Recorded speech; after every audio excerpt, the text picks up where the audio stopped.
And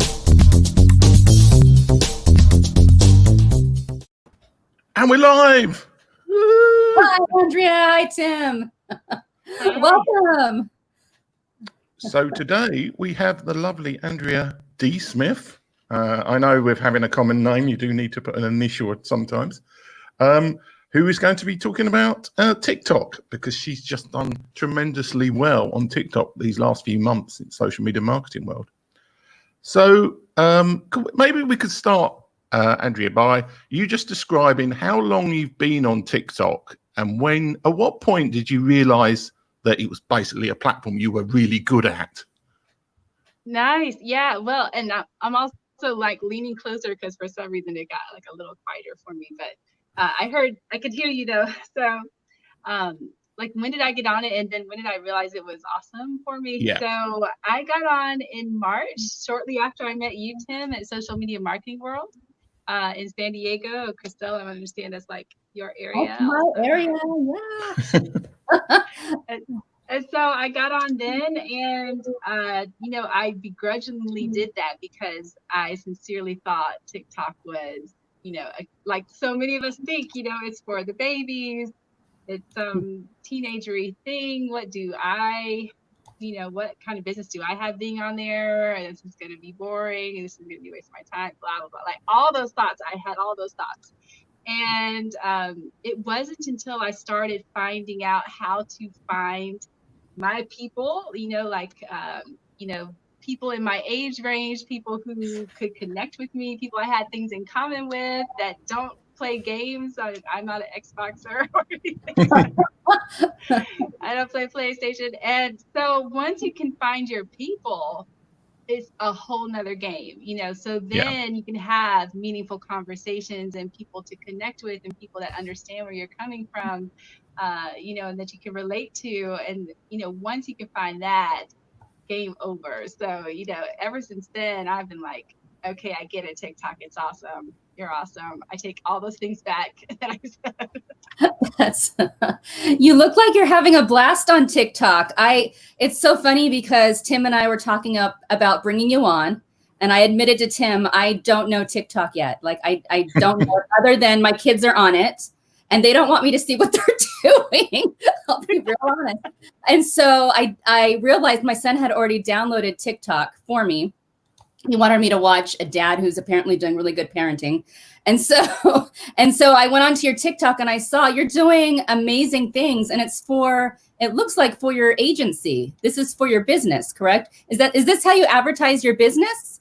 Or is this actually my personal account is what I call, it was like my experimental account, because I didn't know what I was doing with TikTok at all. And I didn't know, how this might affect my business. So I didn't want to jump in, with just my business and not know what I'm doing. So I started my personal account, and I figured if I could figure it out there, maybe I can translate this over to my business account later. So I actually have, further down in my bio, it has my business account, which is the ADS agency, which has nowhere near the followers that my personal account does. It just really is a placeholder account until I decide to really pick that up.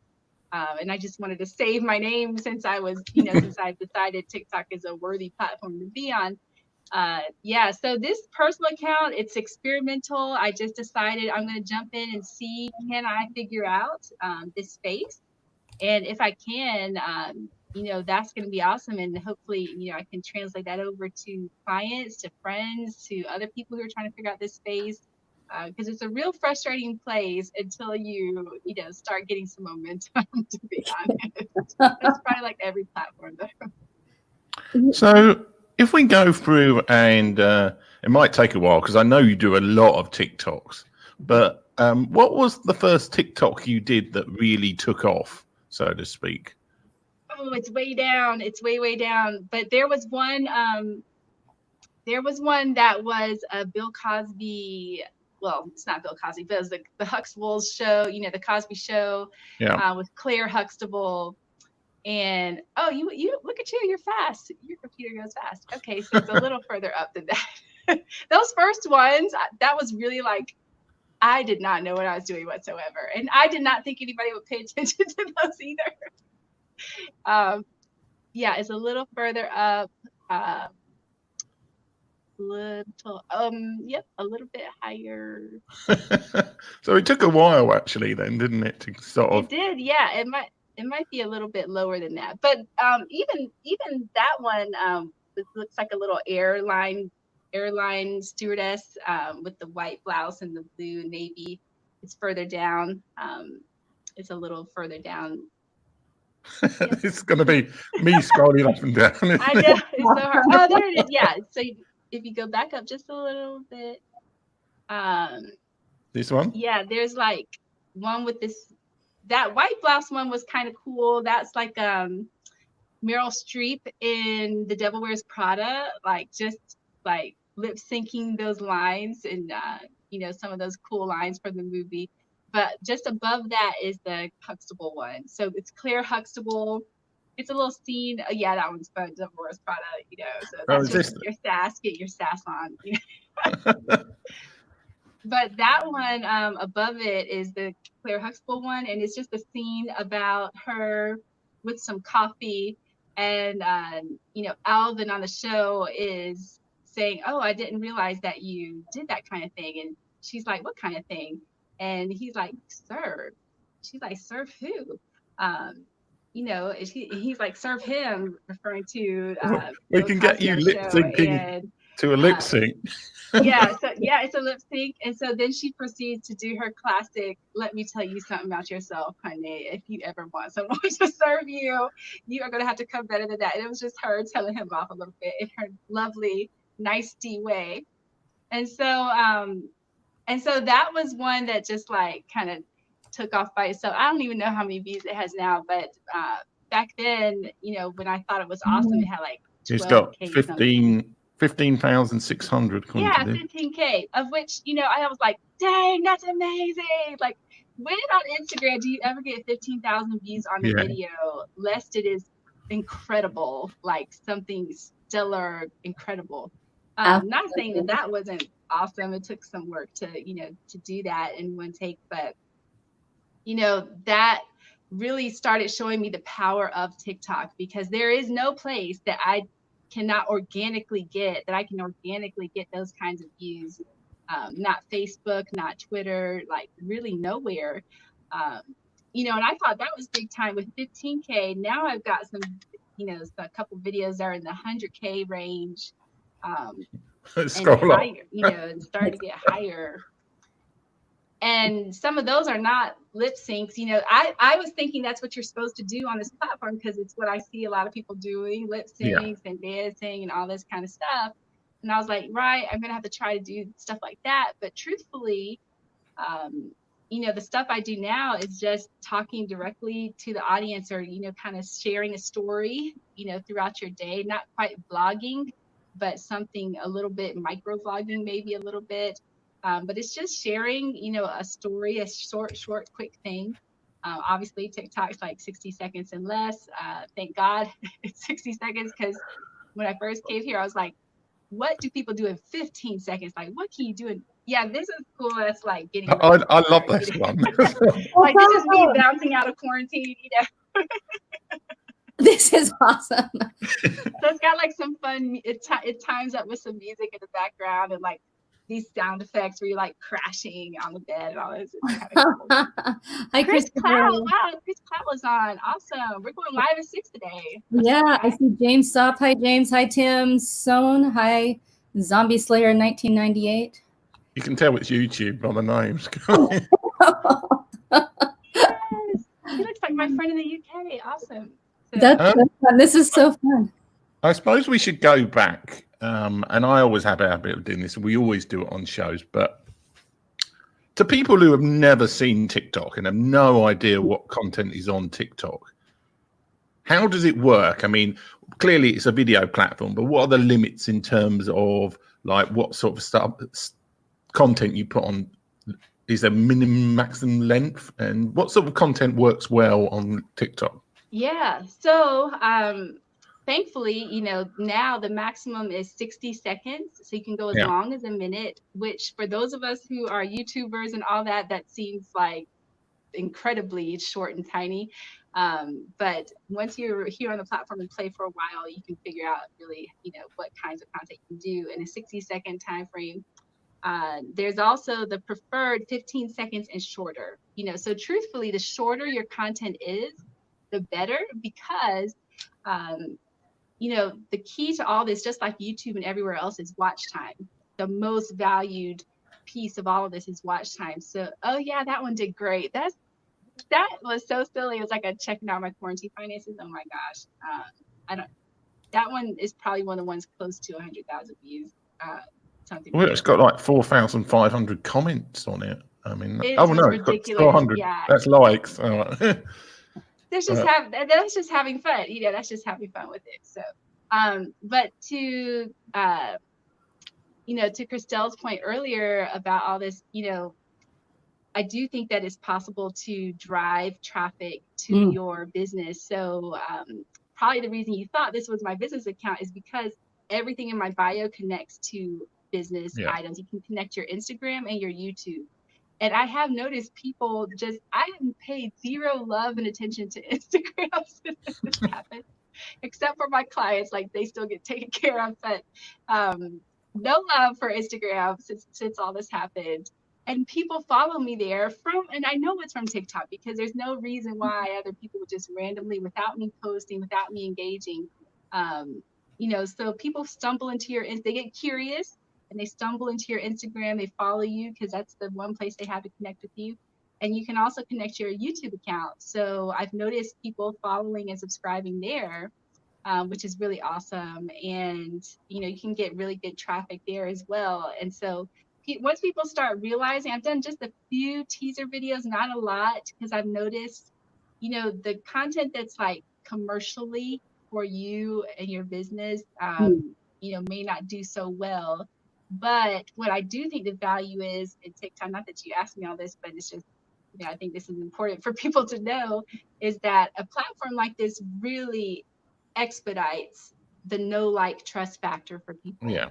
Okay. Because it's connecting personally, one-on-one. It's finding common ground. It's finding stuff we can both laugh about. It's finding stuff, that we both find interesting, or, music we both love. And it's the stuff that makes people feel like, I feel like I know her. You can watch this stuff and you're like, dang, I feel like we could be friends for real in real life. Like if we hung out for real, we would not kill each other. We might like each other. Absolutely. Well, okay, you're right. So your personal TikTok captured my attention. And then I said, oh, okay, her ad agency is over here. And so you're right. You kind of capture our attention here. We go over to your business account, which brings me to a question for you, Andrea. I noticed you mentioned Gary Vee, and something I saw that he was kind of one of the people who got you going over to TikTok and see the value of it. And I remember him speaking very highly of TikTok and saying, you guys think it's only the kids on there, leverage it for your business. Andrea, what tips would you give to businesses who are realizing that TikTok is a good platform? We need to be over there. Now, what do we do? Yeah, I think, first of all, I think Gary is right. Much to my chagrin, I really didn't want to feel that he was right, but he is. And I think part of the key of this is the timing of it all. If you wanted to be TikTok famous, probably the time to do that might have been last year, this time, to get it even easier. But now, there's no time better than the present, because the more people discover the wonderful virality, viral power of this platform, the more they're going to be intrigued by it. That's me getting out of TikTok jail. So there is TikTok jail, just like Twitter jail and Facebook jail. Okay. Exactly. Yeah, they're slapping your hand for I think the more the faster you're able to get in, the better you can capitalize on this viral power that still exists for businesses. And I think that's also because your competition likely is not here yet, with the exception of us marketers, because this is a new social media platform, so there's several marketers to be found, but that doesn't mean that we still don't have a space to play, just like we do on every other platform. So definitely the marketers have been in on it, but the doctors, the healthcare people have really been kicking it up with content, from funny to heartstrings to informative, educational, talking about COVID and the pandemic. It's been timely, it's been relevant. The World Health Organization, has been doing their part. They had a whole viral campaign going on all about washing your hands. Even to the point where celebrities like The Rock were getting on and, he was singing his Moana song with his daughter washing his hands, and it became a whole little viral thing for a minute. From what I understand, that happened, just before I got on TikTok. So, but I did learn about that. I thought that was cool. So, just, tips for the business owners who are looking to get started. I would absolutely say, unlike other platforms where, those of us who are in the marketing space, we want to get in, we want a complete bio, we want everything filled in, we want a profile picture so we look legit and real, and we want everything filled out, and we want a couple pieces of content ready to go. Before you put the content out there, go ahead and fill out the bio and all that. But before you start cranking out content, spend some time learning the platform and the culture. Yeah. Do spend some time doing that. I made that mistake of just diving in. Like my very first video was like, it was like, hey, I'm here. I don't necessarily want to be here. If you can keep me, great, wonderful, TikTok. Otherwise, I'm out in like 2 weeks probably. And what I've learned is that TikTok actually has a part of their algorithm thing is their authority. They assign you some kind of TikTok authority based on your first 5 videos.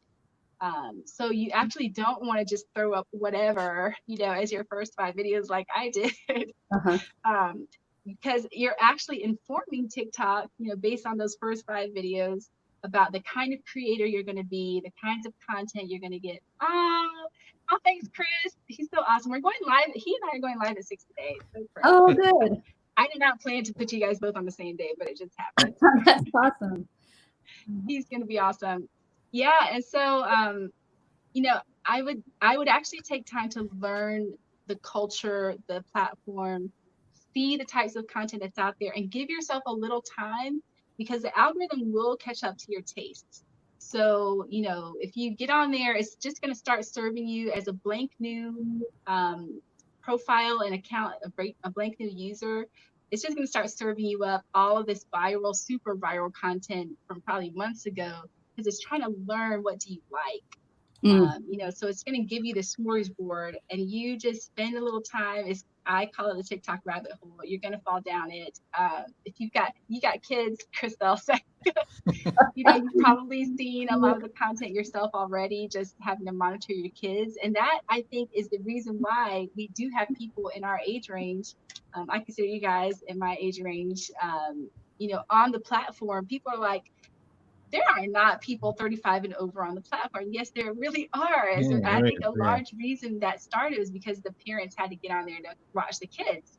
Yeah. And then they started finding content that they liked, and they were like, oh, snap, I can do that, Absolutely. Well, and I see James has a question. What's funny is the kids have been kind of doing some fun, like social justice things without us realizing it, because we weren't on the platform. They've been doing some really good things on TikTok, kind of. And then the parents realize, oh my goodness, they're communicating with each other and making things happen and doing good and kind of raising awareness of different things happening in the world. So I think that's actually funny. Our kids are doing good on TikTok, unbeknownst to us. But James Sopp has a question. Andrea, which do you find gets a better reaction, humor rather than personal, or does homegrown content exceed expectations? Good question, James. Thank you. That is great. And I think it all depends. I think funny goes a long way, and I think that's expected on a platform. People kind of expect content that will make them laugh. But truthfully, think of the range of human emotions every human emotion can do well on here. And that's been very well displayed with this, with our recent issues, especially here in the US, of the national racial conversation, happening. And there's been so much debate about that. And those feelings of anger have showed up on that platform, and frustration and confusion. Bids for love and acceptance have been on here. Those types of messages have done well here. So really, I think it's all in the execution. Are you able to grab someone in the first literal second? And you really, for those of us in marketing, you're really thinking like, dang, in the first second. Usually we have like the first 3 seconds on a website or otherwise, but you're down to 1 second on TikTok or less. So what can you do to capture people in the beginning, and then hold them?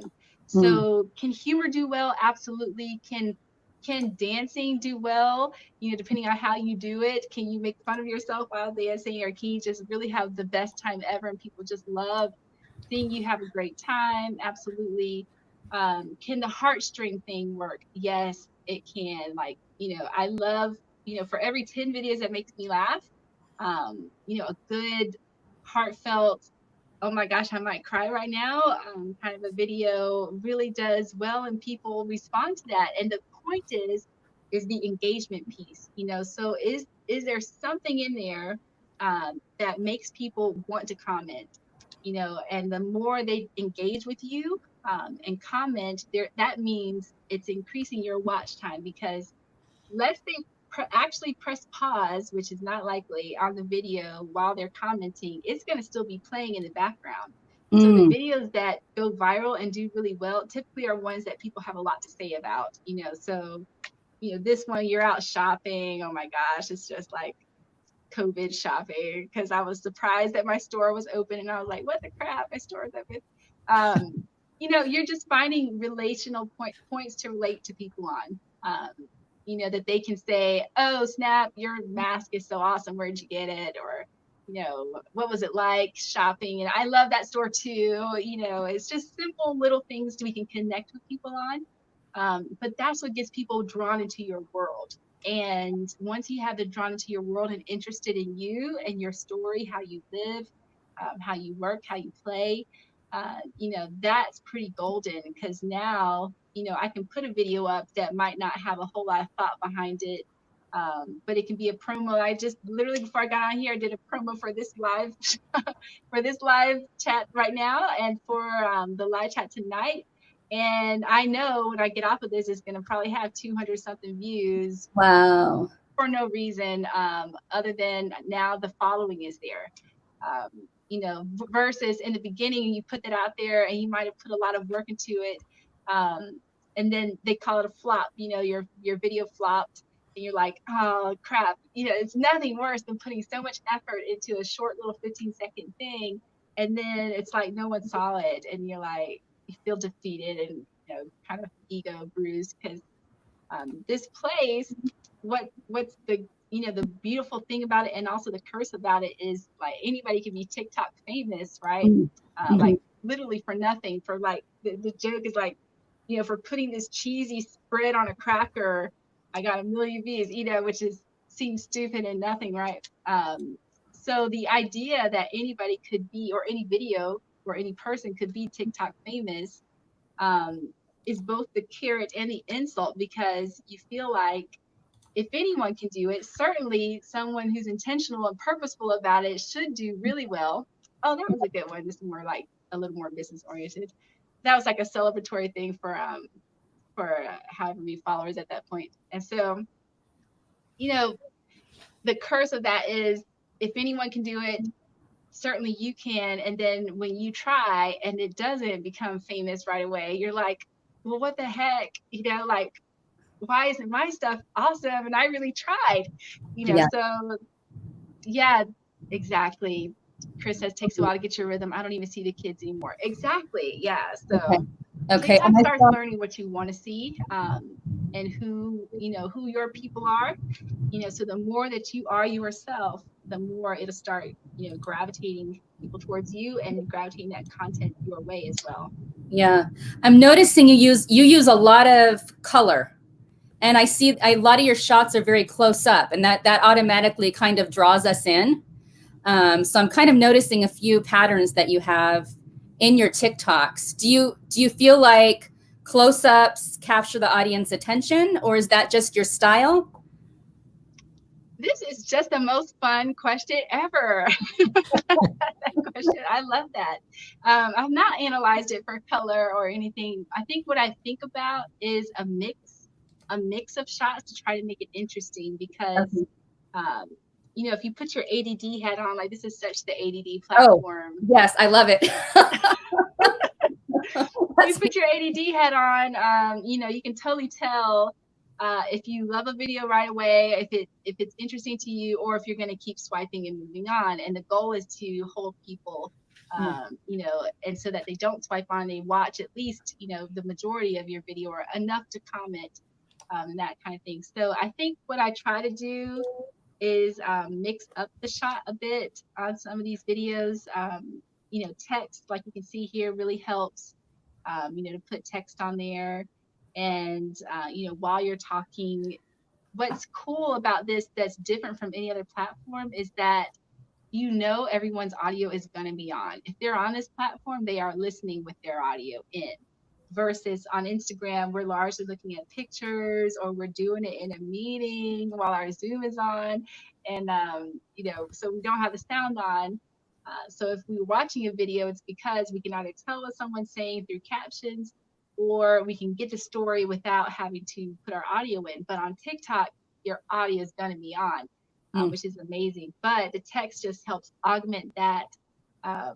Also, the thumbnails that you end up having on your profile page, like when somebody like Tim is flipping through and looking at videos to touch on, the text really helps with choosing, what you want to see, because you might see some text and you're like, oh, that video is about horses. I love horses. I'm going to click on that. I don't have any videos about horses, but yeah, the text can help for that. So I think I do think about, what is visually interesting, what kind of helps tell a little story or let someone in, to the backside of your world, that Instagram may not see or Facebook may not see, and how can you do something that's a little interesting, fun, that you think your people would appreciate? I saw your zombie slayer friend. I think it's who you know. He said, it's me, Andrea. TikTok can be summarized by less is more and be as creative as possible, which goes a long way in gaining traction. So Yes. that goes along with exactly what you said. Yeah, I would so agree with that. That is my friend he's in the UK too. I think he's in Scotland actually. So we did a little duet together. I've actually done a couple now. So duets, if you don't know, you guys have probably seen these now, but for people who are new on the platform, it's where you can essentially match up your video alongside, like that. So how do the duets work then? That was actually really hard. Do you record them at the same time, or do you just basically match together two videos? I mean, I have no idea how to do. I've heard people talk about duet with this, and I'm like, what does that mean? So that in this instance, I duetted him. So the guy on the right, it's from Scotland, exactly. I knew it was you. And so he already had the existing video, and I just chose. There's a little share button on TikTok. So you click the share button, and you can either choose to literally share it to any platform, but you'll also see options where you can duet or react to videos. So if you choose duet, it lines up their video next to you, and then you'll see an option where you can record right next to them. So you can it's kind of fun. You kind of play, interact. That's me after a workout. And I was like, I can jump around, after my little workout. It was really kind of fun to do.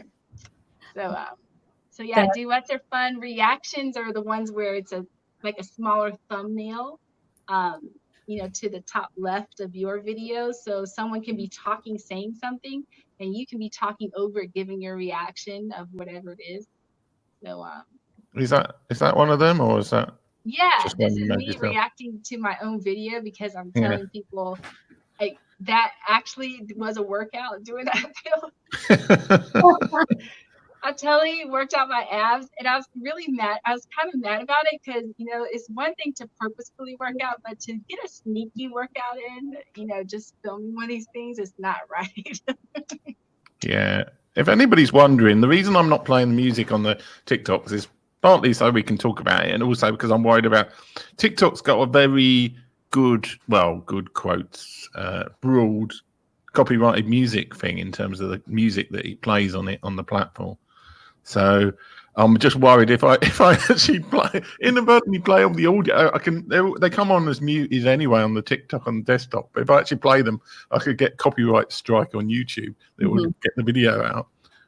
Quite right. Yeah, a lot of this music is super popular, so yeah, you probably would get it all taken down.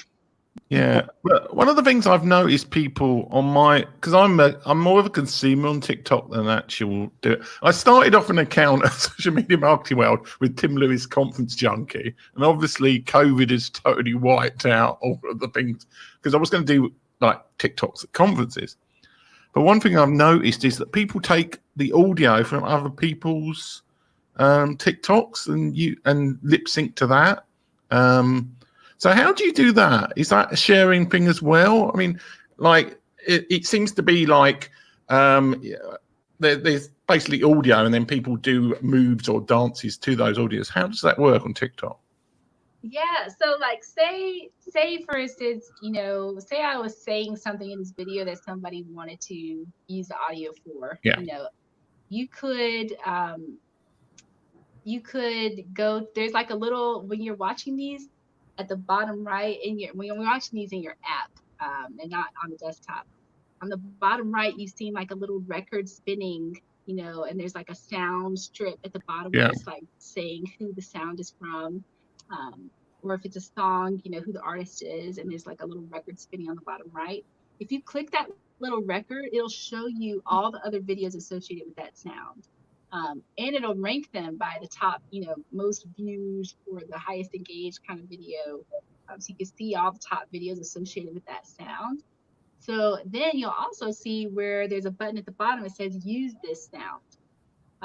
So then you can click that, use this sound button, and it'll take you into that part of the app where you can create a video using that sound. And then you just lip sync to your heart's content until you have it quite right. Erase and re-record and start over and all those things. And sometimes what might be easier too, if it's a harder sound, and if you're into the lip sync thing, which I love a good lip sync now, even still, you can, some videos, if the creator will let you do it, will let you download the video.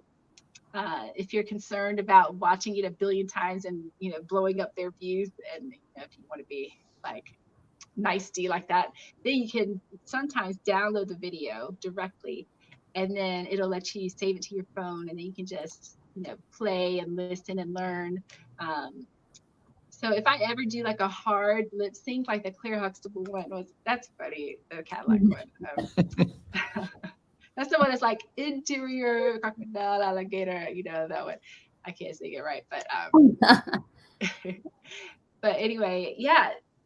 There's all kinds of ways to play with the sounds. I probably have to. I wish I could pull up the app itself to show you like where to click. But yeah, if you just go to that little record, it'll show you all the videos with the sound, and then you'll see a button that says use the sound. That's how you can use someone's sound off a video. Your friend Aiden has a question, Andrea. He asks, how much of an impact do you think lockdown has had on your TikTok, as it is the reason I started mine due to lockdown boredom? Yes, so I do think being home, working from home, gives a little more freedom for TikTok creation, because if this were not in quarantine lockdown mode and we were still out and about, in my world, I'm in entrepreneur world, so I would still be, a normal day, I could be out and about in the city, parking, unparking, and all this. And, versus now I'm just more so working directly from home like everyone else. So now, if I'm on a break for lunch or if I'm getting a little tea in the afternoon, I might be like, oh, I'm going to make a little TikTok real fast. It could be a quick, it's 15 seconds. So, unless it's some super extra complicated thing you're doing, you can likely knock that out, pretty quickly, depending on the kind of content it is. So, that's a long way to say, I think this has been a fortunate time for me to play with TikTok. If I were still in non-quarantine world, I might not have given it as much attention, kind of discovered the coolness about it for the 35 plus crowd. And then James Sopp had a really good question as well. He asked, do you think that the recent launch of TikTok for Business will take it to the next level and find more brands using it and taking it more seriously now? I think it's a very smart move on TikTok's part. I really like that. So if you go to TikTok.com on your desktop, you can see, they have a new business tab on their website. I think it's a good start, and I think it is expressive of their intentions, TikTok's intentions, to make this friendlier for businesses to participate in. I don't think it's all the way there yet. I think the best part about that page, I went and had a look at it myself, a couple days ago. I think the best thing about that page is the kind of case studies area. It's like business inspiration. And right now, I think it's only got like 3 stories up, but I think that could be a really cool, robust section, for business owners who have no idea what to do with TikTok yet, and you're trying to figure out, is this a space to play in for real for my business? If that section becomes a little more robust and searchable, where you could, for instance, find nurses on TikTok or authors on TikTok, manufacturers, if it's categorized and searchable, I think that could be a really wonderful place to convince people of the kinds of content they could be creating. It's also supposed to be a place where you can get, access to ads, just like you can do Facebook ads in the platform. That's a hilarious video. Oh my gosh. Yeah. That's like the cutest sound ever. Sorry, I'm so distracted. That's like, which is the cutest sound ever. It's like this little kid's voice, and he's like, oh gosh, what did he say in that video?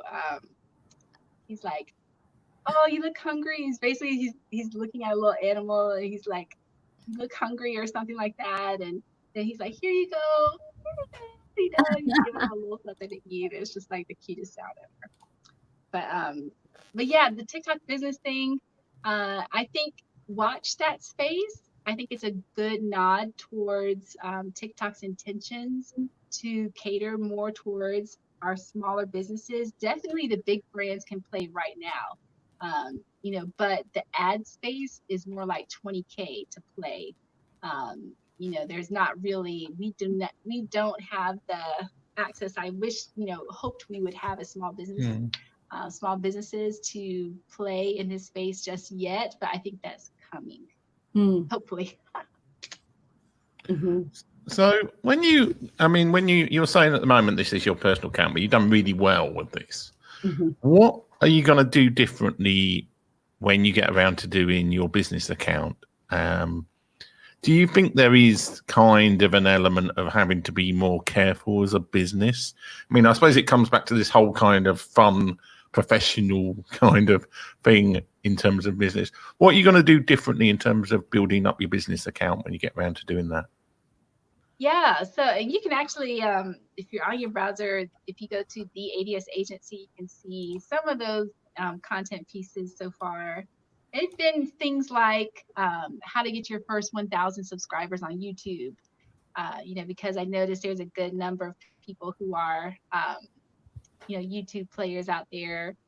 That last video was back when Georgia had its primary election, so it was kind of celebrating. It was a client who got a win that day. They're a political candidate, so it's the first time they actually had to run a campaign, and so it's like, I told you, and it's like this little victory song going on in the background. And there's like a green screen thing in there, putting up a green screen with that black outfit on and the little bookshelf. And, it's just showing like what that looks like. This is me flossing in bed. I'm like, hey girls, or guys, like if you want to be a small business owner, it's totally possible. It's kind of sharing my story as a little small business owner, in a fun, cute way with a dance. There's this keeping it cute trend that was going on with this song called Keeping It Cute. Well, I think it's called Keeping It Cute. And so it's telling a little story with the dance, about your business. So I think it'll be, content like this. That's that's the green screen one. So I was kind of excited. So the one I put on my personal account where I was like dancing to the little crocodile song, that was me going to pick up this green screen from my sister's house that she happened to have.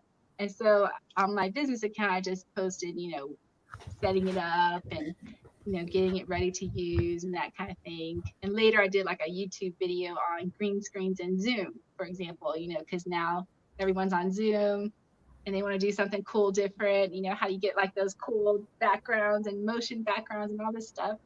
So I think it'll be content like this, kind of light, still fun, to connect with other, but sincerely to directly connect to other entrepreneurs, business owners, professionals, but still keeping it relatable. One of those, Ketavon Larson, she's in Canada, and that's a repost thing. Ketavon Larson's in Canada, and we had a chat about TikTok, so I shared that on there, and I'm sure I'll get around to sharing this replay on that business account. So that's some of the kind of starter content I put on that account, but I can't say I've spent a lot of time on it because I will say these TikTok accounts require a good amount of time. You're still having fun. You're still colorful. You're still dancing. I mean, I love it. It definitely catches my attention. James Sopp agrees. I love the fact the whole point of TikTok is not to take things so seriously. Get it right, and I'm convinced it can launch profiles a lot quicker than Instagram and the others. Yeah, and Instagram has that algorithm thing that. Does TikTok have that yet? Or is it more open for us to advertise? Or again, I'm not on TikTok yet, so I haven't learned this behind the scenes kind of thing. Do you mean like the analytics and things that you can access? Yeah. Well, so for example, on Instagram, there was a time where we could get a lot of followers because of hashtags, and that got wiped out. So kind of like James is saying, we can launch profiles. It seems like quicker. Is that true? I do believe that. And I do believe that's true if you know what you're doing. And that's why I say, that's why I love having my little personal account as like, my little experimental. I can do what I want because it's me. It's not my business. You could just learn it and have fun and give yourself the freedom to do that. I have seen people do amazingly well, and I've also seen people struggle so hard because it's not like any other platform, and if you do, to James's point, if you try to do it stuffy or the same way as you would in Instagram, I've seen people who've like just done the simple little slideshows of pictures. Sorry if this is anybody watching, but you should probably hear this if it's you. And so, it'll be like, the memes that we love from Instagram, but they'll put them in a slideshow and you can hardly read them and take them in. It's because it's in slideshow format and it's going so fast. And, people put like 10 of those in a slideshow here on TikTok and it's boring, to some music. And it's like, you can't read it fast enough. It's, so you cannot treat it the same as you would any other platform. It can't be the same content. And that's why I say you do have to take a moment to learn the culture so that you can harness that power for yourself. But he's absolutely right. When you know how to tap into, the soul of people in TikTok and really relate to people and your crowd that shows up there, it can be so awesome. There's a lady I'll tell you about, Tabitha Brown. She's got close to 1 million followers on Facebook. Definitely a couple million on Instagram, and she came to TikTok, probably the same amount of time I did, like 3 months ago. But like she found, just like everyone else does, when you get on there, TikTok does not care who you are on any other platform. I think this is why people get frustrated with it, because they're like, but I'm me. and I have X number of followers here, and I already built up this audience over here. You do not care if you are starting all over on your merit right now today, and I think that's what gets a lot of influencers on other platforms frustrated with TikTok, because they don't understand how to translate differently over here. Tabitha figured out how to do it, and she quickly, for all her following, and think about how long it took her to get close to 750,000 on Facebook and several million on Instagram, to get 3 million on TikTok in like a month is ridiculous. And even she was blown away by that. She dubs herself the world's most favorite mom, and she's a vegan lady, and and she just figured out how to do TikTok for her own brand in her own way, and it paid off really well. So and there's people who have no Instagram presence whatsoever, like hardly any followers whatsoever on Instagram. Nowhere, you can't find them on Facebook, and they blew up on TikTok. And imagine using that power and translating it back over to a platform like YouTube and funneling all that traffic that way. The power is enormous. So if you can figure it out, it really can be awesome. I'm excited about it for what it can do for brands, for personal brands, for corporations, small biz. It's very, very possible, and there's all kinds of content that can be done that's really amazing, interesting for businesses and people. I don't know if I answered the question. I just clearly could go on ranting about TikTok. I think you're giving us all an idea of how it looks like we do need to let loose a little. If we're in the business world, have fun with it, and that's what captures the attention. We have to be ourselves and have fun with it. There's no other way around it. Or like you said, those slideshows, the way we've done business before, it's not going to work. Yes, and there's so many wonderful examples. I wish I could show them to you of people who've done really awesome straight business related content, but they've just done it in the TikTok way. They've done stuff like this. We're pointing to text and being quick, informational, educational like that. And that goes for the motivational people too. I think there's a way to talk to people. I saw a guy who's like a mindset coach, and he's up here, like one of his best videos is talking to people about the power of cortisol in the brain. Like you would not expect that kind of content per se to do well on a platform like TikTok that's known for dancing and all this, but it's one of his top videos, and he's one of those people that now has a better following on TikTok than any other platform. So you for real can have serious conversations, educational conversations. It doesn't have to be, I thought in the beginning, this was the stuff we had to do, lip syncing and all this, to find any modicum of success on the platform. But really, the stuff that is original and the stuff that is you and your voice, if you can get over the fear of video, which clearly that's not any of your problem, if you can get over that, and I think TikTok is a great place to warm people up to the video world, because they don't have to actually talk to do it. But if you can get your voice out there, I think that is part of the golden ticket to doing well here. I mean, there's a current question, obviously. There's the obligatory YouTube comment, which is a bit negative about like the code and the privacy issues to do with TikTok. My opinion is that most of these social media networks are taking way more information and stuff than they need, and probably TikTok more than most. But what's your opinion on the recent sort of controversy about the fact that TikTok's taking all sorts of data from people on their phones? Does that bother you? And has it changed your view of the platform at all? When I first got on the platform, I was a little least concerned about that, because I was thinking, all the social media platforms a little bit have had their bouts with privacy protection and data, you know, because they all collect data on us. Facebook certainly does. It's one of the reasons why it is so powerful, is because it does know the candy we like to buy from Amazon, you know, and all this. You know, that's part of its advertising power too. You know, same thing for Instagram, which now is owned by Facebook. And, you know, so in my mind, I was thinking, okay, well, all the platforms collect data on some level, and that's part of being on it. You know, if you choose to play, you know, you're just subject to that at the moment. And that's part of the bit of the risk we take, you know, as marketers, as people, as consumers, and as brands. Recently, there's been some more interesting talk about that.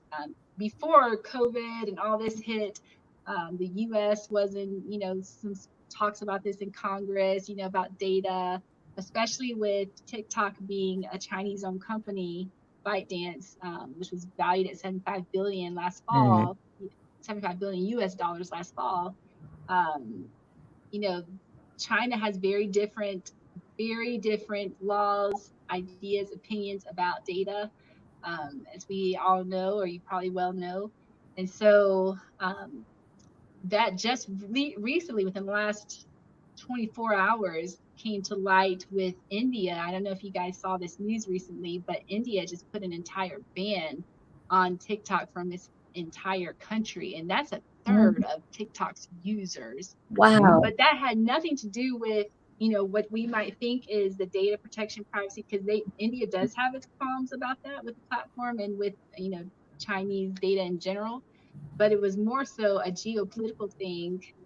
There was like two armies or something fighting. Don't give me all the details on this, but they had a political clash with their armies on a border region, it seemed, in one of the mountains nearby. And so because of that, then India was like, we're pulling our people off of TikTok as part of the punishment, or, you know, for doing that. So there's all kinds of, I think data in general, and TikTok included, is probably going to cause the internet to continue to be segmented over time. You know, we're just going to end up, and that's partly political, and it's also partly ideological. You know, how do we feel data should be used? Is it proper for a government to be able to tap into data from an app whenever they want, for whatever reason they want? You know, those are the kinds of talks happening. So that's part of all of this. You know, for all the power involved with TikTok, this is certainly the other side of it, and there's even more to talk about with children on the platform. As you know, the mother, you know, certainly I had super concerns, and I'm not a mom, but I've got nieces and nephews, and, you know, seeing some of the stuff kids put up there, I'm like, oh my goodness, where is your mother? Like, yeah. So I don't know if I answered that question, but I would say there is certainly more to be played out here. And am I personally concerned about it? I would say no more than any other platform, other than it is Chinese owned. However, TikTok did just snag one of the CEOs, well, the global corporate execs from Disney. So now they have a Disney exec as their CEO for TikTok now. That just happened like the last month. So there's plenty of dynamics at play. I'm so curious to see. TikTok has not responded about that India event yet, but when they do, I'm so curious to see what they're going to say about it. Oh, I'm curious about the Disney representation now too. Interesting. James has a really, really good question. I love Frank. Let's see, Frank Datasaur on @Olivia. I'm not going to be able to pronounce this. And Aaron Kraskell, The Rock, and Kevin Hart. Andrea, who are you following? Who are your favorites to follow? Oh my gosh, there's too many. I have seen The Rock. I think he's so cute. And you know who's new? I think, well, I just stumbled upon them. Rachel Ray, I think it is, the chef. You know Rachel? Yeah. I love her. She's on there sans makeup, so it's kind of different to see her without makeup, but she is just in there in her house cooking up stuff as usual. So I really love the cooking guys and gals on the platform. Oh gosh, here's a smaller TikToker, but she's got to be on some small show like the Food Network or something. But she is phenomenal, and she just like all her TikToks are so like bam, bam. When she's cooking, she's like, get that chicken, flip it over, put it in the oven, bam. And she's like, now 5 minutes, sprinkle that parsley, and then and it's gonna be French. And she's just like so fantastic, cool with it. Who else is like awesome on the platform that I really like? I have seen Will Smith on there. I think he's cool, but I can't say I follow him every day. Honestly, it's like the smaller TikTokers, fellow friends and stuff that I've met. There's a guy named Dr. Kimchi. He's got like 58,000 followers now. He's an actual doctor, but he plays his own wife. He actually has a husband, but he plays like Dr. Kimchi's wife on his TikTok. It's like an actual character. Have you seen him? Have you seen his stuff too? You're like, not here. No, it's like I can imagine though. And he has like this wig on. It's always messy, and people are like, "When are you ever gonna comb that wig?" Oh my gosh! And and we had like the most fun chat. What's so cool is he told me he's such the introverted person as a doctor, and when he got on TikTok, it literally transformed his world. Like he's opened up his whole personality because of it. And it's just changed his actual entire life. I don't say his entire life, but it's really, grabbed him in a whole different way. And so he celebrated his birthday on TikTok recently live, and it was so fun. And he just blew it out the water. He's like, what should I do live? Because he hadn't gone live yet, even though he has way more followers than me. He hadn't gone live. And he did this whole agenda in a 30-minute tight little window and rocked it and killed it. And I was like, dude, people were like, that was the best live ever. And it was just so fun to see. So I love the smaller TikTokers. Like you do feel like you're creating friendships and getting to know people. So yeah, people like Dr. Kimchi and Chris Clow. Chris Clow is hilarious. That's awesome. I can't even tell you how hilarious he is. He just cracks me up every time. That's awesome. I can't wait to explore it further. And I wish I had time to ask you about safety tips for moms, but that'll be for another day. We need to know where to find you. Where can we find you, Andrea? Where can businesses find you? Where can people who want to just follow you find you? Your website, your TikTok, your Instagram, everywhere. Where do you want to promote? Thank you. Well, right here under my picture, it's the ADS agency, THEADS, like advertising. Also, my initials, Andrea D.Smith. Lucky little acronym there. And so the ADS agency, that's on every platform, even on TikTok. But if you want to follow, the bigger, more fun TikTok account, I guess you could say more fun, is Miss ADS 08, MISS ADS, like ads 08. And that's where you can find us. And also we have a little TikTok group for those of you who are wanting to get questions answered and continue the conversation. I just opened it up. It's got like 50 people. We just started it. But I love the people in there, and we can ask questions about anything. It's the A-Listers TikTok group on Facebook. You can also go to alisterstiktok.com, and it'll take you there. We'd love to have you there, just chat and, talk more TikTok. That's awesome. Andrea, thank you. This was so fun. I am going to explore your TikTok. I can't wait. I encourage everyone to do that. And I want to thank everyone who joined us, all of our viewers, JD, Aiden, James, Tim Sohn was on earlier. Tim, you have a question? I see your hand. No. I was waving to the people in the waving to the people. And yes, she's a legend. Thank So follow you, Aiden. So awesome having you on. Thank you. I think there was a Chris on too. I can't see the other people. Chris was on. Yeah. So thank you everyone for joining us and asking great questions. That was amazing. Yeah. Hoping to see you again. And Andrea, thank you so much. It was so fun to meet you. Yay. Fun to meet you too, Christelle and Tim. Thank you so much for setting this up, and it was so awesome. I love your name of your show, Not Another Live Show. So awesome. Bye, everyone. Bye. Yeah.